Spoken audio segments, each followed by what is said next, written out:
What's up, guys? I'm Adam Kuleb, and I've been a real estate professional for 6 years. And in this video, I will be discussing how loan officers can make or break your deal, how to find the best loan officer in your area, and how to get the best rates.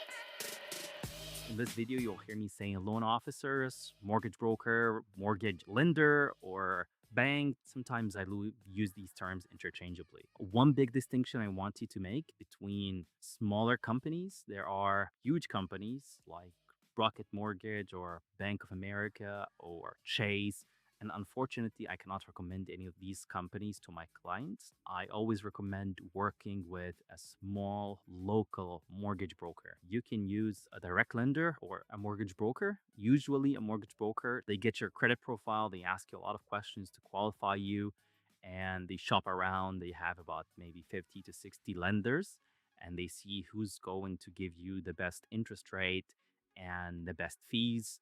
And they give you basically the best option that they find. Whereas direct lender, a lot of times they just work with one company that offers the lending. They can be sometimes a bit more flexible, but not always the cheaper. It really depends on what company you're working with. However, here's the general guideline that I want you to keep in mind. Large companies are not going to treat you as well as smaller companies. Most buyers come to me saying like, "Hey, I've been with Chase or I've been with Bank of America or Wells Fargo for 10 years. I spoke with someone there. They said that they can easily approve me in, 30 minutes because they have all my documents and I've been a client with them for 10 plus years and they're going to give me a great rate." Wonderful. Yeah, of course, they're gonna say the best things, but when you actually start comparing rates, you're gonna find out that interest rates offered by big banks are usually not that competitive, and they just rely on basically the relationship that they have with you to get your business, to earn your business. And a lot of times they're gonna tell you, yeah, we're gonna offer you really good rates, really good terms, and we're gonna close quickly just to get you in the door, but they rarely perform well. Usually, they don't care about your loan application or your file as much as smaller lenders and smaller companies do. Smaller companies, if you're working with a motivated and a good mortgage broker or a loan officer, they usually do like maybe 5 loans a month. So for them, every client is important because they only get paid when you close, when you get the money for your house. If you don't get the loan, if you don't get approved, they get paid $0. So they're usually a lot more motivated, they're a lot faster, and they care about you more. So they are going to be a lot more flexible if you need to reach them past business hours. Don't call them at 2 a.m., but they're not gonna hang up the phone and not call you if it's after 5 p.m. So they offer usually higher flexibility.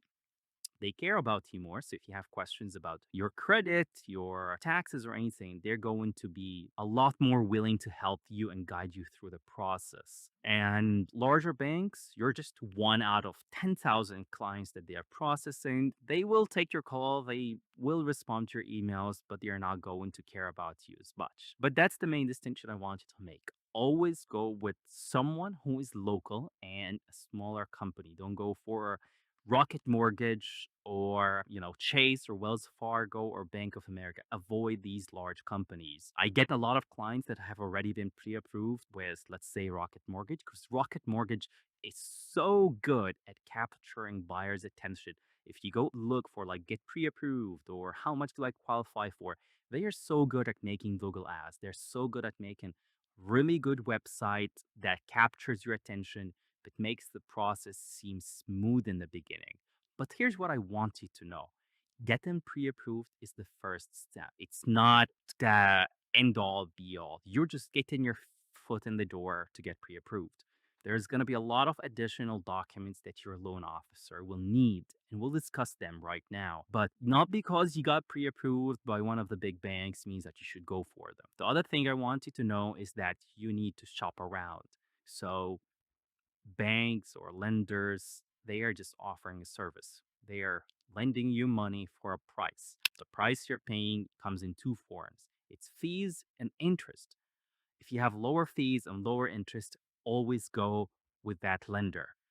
Don't go with the big names or whatever, they all are going to sell your mortgage to someone else. And if you have it set up in autopay, it doesn't matter. Don't worry about getting with a big name lender. Always focus on getting the lowest interest rate and the lowest APR possible and the lowest fee. A lot of times you would be able to get a lower interest rate if you pay more in fees. This is a little bit more nuanced, so let's discuss it in person or, shoot me a message down below if you have questions about that. But it is a little bit tricky to find out if it's worth paying some more fees to get a lower interest rate. It really depends on how much you plan to own the home and what are the current interest rates in the market and if they are predicted to go up or down in the future. It's really nuanced, and I don't think it's something I would like to cover in this video because we're trying to keep it brief. Now, let's talk about how does the pre-approval process works. Your loan officer is going to ask you a lot of questions, and they need this information to get you pre-approved.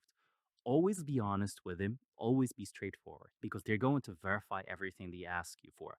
They're going to verify your income, they're going to ask for tax statements, they're going to ask for bank statements, they're going to verify your tax statements with the IRS before they approve the loan for the very end final approval.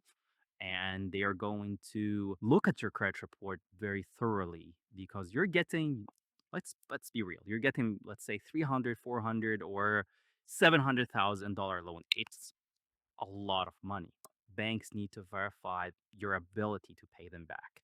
That's why they're going to ask you a lot of questions about your dependents. How many children do you have? Do you pay child support? How much student loans do you owe? And have you been paying them on time or not? And yes, you can buy a house if you have student loans. You can buy a house if you still have high credit balance that you haven't paid off yet, but they're going to need to be aware of that. And a good loan officer will help you set a strategy to improve your credit score. It's not really their job. If you need someone to fix your credit score, there are credit repair companies that can just specialize in credit repair. But most loan officers have the tools to do what if scenarios. And basically, they look at your credit and see, okay, what if you paid off this credit card? Or what if we were able to remove a bankruptcy from your record? They look at different ways to improve your credit score, and they can often tell you one or two suggestions that you can do to improve your credit score. And that helps you to get a lower interest rate. So, again, finding the best mortgage broker or loan officer is going to make a big impact because they're going to set you to uh, improve your credit score slightly, and they going to get you the best interest rates. That's pretty much all I have to say about loan officers for now. I will always be happy to recommend to you 3 loan officers that I personally like to work with.